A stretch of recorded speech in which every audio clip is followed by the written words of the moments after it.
I just want to make this quick video to show you how I'm doing volumetric shading in Max without afterburn, just to get like long smoke trails without having to use fume effects and really long grids.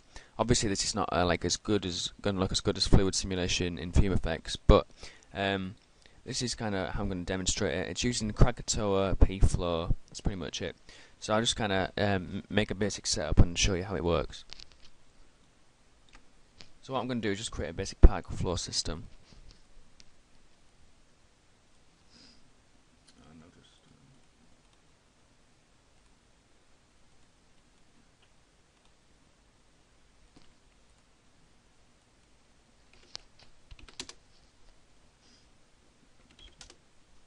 Right, so I'm just going to make like a smoke trail system.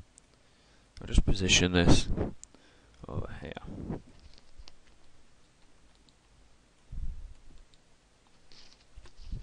Then what I'm going to do, I'm just going to go make sure my viewport is on 100%.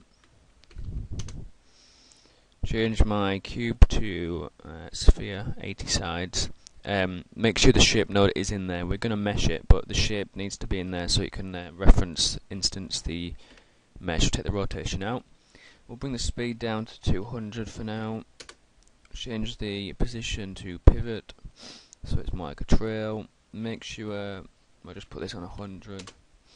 We'll change the amount to 1000 for now. You can always adjust this. We'll just keep the display on ticks because we're going to be meshing it anyway. We'll add a delete operator in, and we'll just say delete by age 20 variation 6. So now this is what we get. We're going to bring a little bit of divergence in, so we get a nice kind of smoky, like kind of more spread out. You can preview the geometry in PFlow if you want, but it doesn't matter.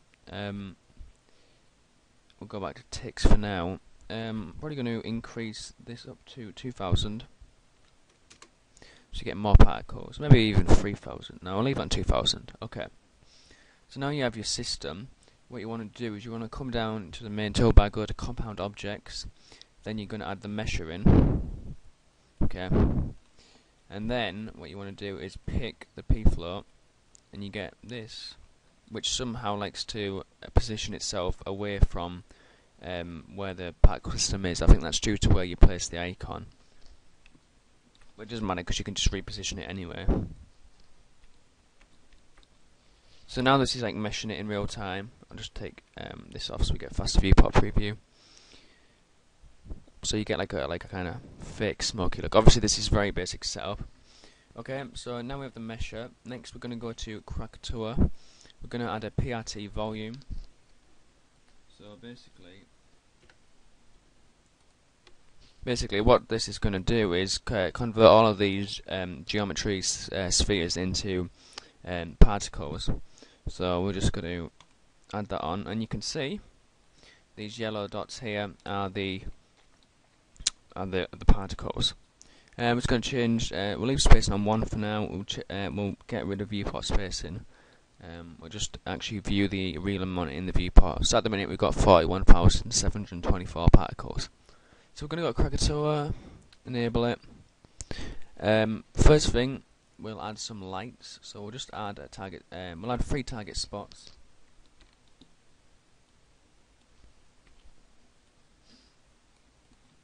Oops, sorry about that. This one is going to be like blue. Bring it down to 0.6. Duplicate, and then we'll bring that to yellow, and then one underneath, and this is going to be more of a reddy orangey colour. Okay.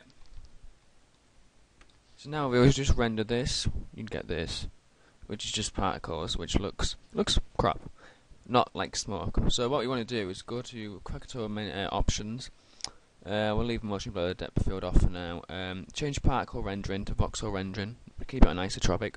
We're going to bring the voxel size up to 1. Filter radius, we'll just leave that for now as well. So now if you render this, you can see it starts to kind of look like smoke because of the voxels. It's pretty cool, that, isn't it? So we're going to change the particles so they actually look like smoke. So we're going to go to the material editor. We're just going to add our like a shader on. We'll just make it grey. We're not doing any fancy shading. Then we're just going to go to the opacity slot, and we're going to add in a noise. Oops, there. Okay, you're going to change it to fractal noise size down to 0.5, low value down to 0.35, high value down to 0.55. Those values are actually off the ThinkBox website, but yeah. You want to add this onto the PRT volume.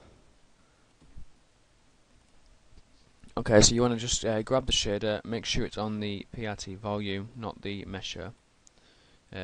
Should show in the viewport. There you go. So we've got the noise on, that's good for now. Just render that again. See, it's starting to look more like smoke. Okay, it's obviously quite low resolution just because the spheres we've got is only 2000. Obviously, if you have more spheres that are smaller, you're going to get more smoky details. So just one more thing. A lot of people think, okay, well, if I put the spacing down to like 0.5, it's going to make it look really cool. But it's actually not. If you render that now, it's going to more define the space of the shape of the sphere, and it's going to look very like not like smoke.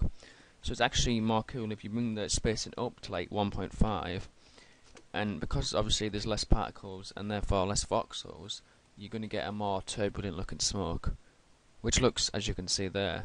And that's just because these little squares here, which are the particles, there's obviously less of them, so you can actually start to see them on the edges of the shadows here, which makes it look like turbulent smoke, which is really cool actually.